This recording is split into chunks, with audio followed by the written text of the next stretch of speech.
সালাম আলাইকুম। অনেকে পোস্ট দিচ্ছে, হ্যাঁ, যে মির্জাফর বিজয়ী হইল ঘৃণিত, আর সিরাজউদ্দৌলা পরাজিত হইল আজীবন সমাদৃত। মানুষ এখন কাকে মির্জাফর বলতেছে জানেন? কিছুদিন আগে কাকে মির্জাফর বলছে জানেন? জানেন আপনারা। আমি এখানে আর নাম উল্লেখ করতে চাচ্ছি না। সো আমার কথা হচ্ছে কি, যে আমরা কে কী করতেছি আমরা নিজেরা খুব ভালো করে জানি, যে আমি কি করতেছি, আপনি কি করতেছেন, ও কি করতেছে।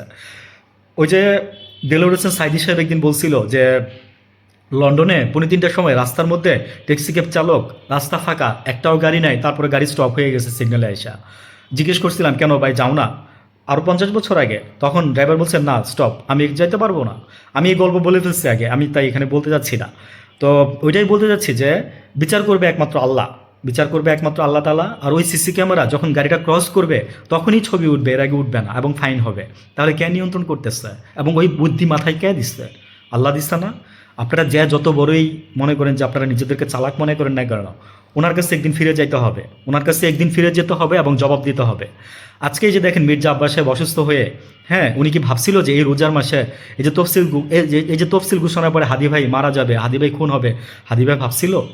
এই যে মনে করেন আপনার এই যে মির্জা আব্বাস সাহেব ইফতারের পানি মুখে দিতে গিয়ে, হ্যাঁ, ব্রেন স্ট্রোক করছে শুনছি। পরের দিন সংসদ ছিল, উনি কি ভাবছিল যে আজকে উনি সিঙ্গাপুরে হসপিটালে বেডে থাকবে? কে কই থাকবেন কেউ জানেন না, অহংকার করেন না। টঙ্গীতে বাস্তব থেকে এক্সাম্পল দেই, বাস্তুহারা চিনেন তো? মানে যেখানে এরশাদ মানে অষ্টাশি সালে হাঁটু পানি ভাঙা গিয়ে বন্যার ত্রাণ দিয়ে আসছিল, আজকে মুখে মুখে মানুষ এখনও বলে। সেদিন এক চাচাকে দোকানে বসে থাকতে দেখছি, আমার ফ্রেন্ড একটা বিএনপি করে, সে আমারে বলতেছে এই যে চাচারে দেখতেছস, সুন্দর একটা লোক, চেহারা সুন্দর, হ্যাঁ, গুলগাল, মানে লঙ্গিটা আগি দিয়ে বসে রয়েছে, বয়স্ক ৭০ বয়স হবে। চাচা যখন নাকি হাইটা যাইতো তখন নাকি রাস্তার দোকানের শাটারগুলো সব নামাই ফেলাইতো। তো ও তখন চাচারে এখানে মানে ধৈরা আদর করে এখানে আদরের থাপ্পড় দিয়ে বলতেছে, চাচা কি করো নাই বলো, কি করো নাই? চাচা মুচকি মুচকি হাসতেছিল, চাচা বলে সবই করছি। তো চাচা বলতেছে যে আমার মূল বলার উদ্দেশ্য হচ্ছে যে ক্ষমতা আর যৌবন চিরকাল থাকবে না, চিরকাল থাকে না। ক্ষমতা আর যৌবন মনে রাখবেন, মাইন্ড ইট।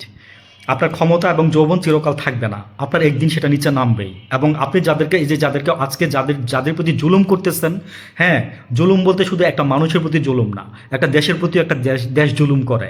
এই যে যেমন ইরানের প্রতি আজকে আমেরিকা জুলুম করতেছে, ইসরায়েল জুলুম করতেছে ইরানের প্রতি। আজকে এই যে তেল ঘাঁটিতে আপনার ইয়ে করার কারণে আজকে গতকালকে আবার আরও বলছে যে ওদের ওদের বিরুদ্ধে আবার মানে কঠোর হুঁশিয়ারি দিচ্ছে ইরানে। তো মনে হচ্ছে যে একটা তৃতীয় বিশ্বযুদ্ধ লেগে যাবে দেশটার মধ্যে, বেশি দিন নাই এই।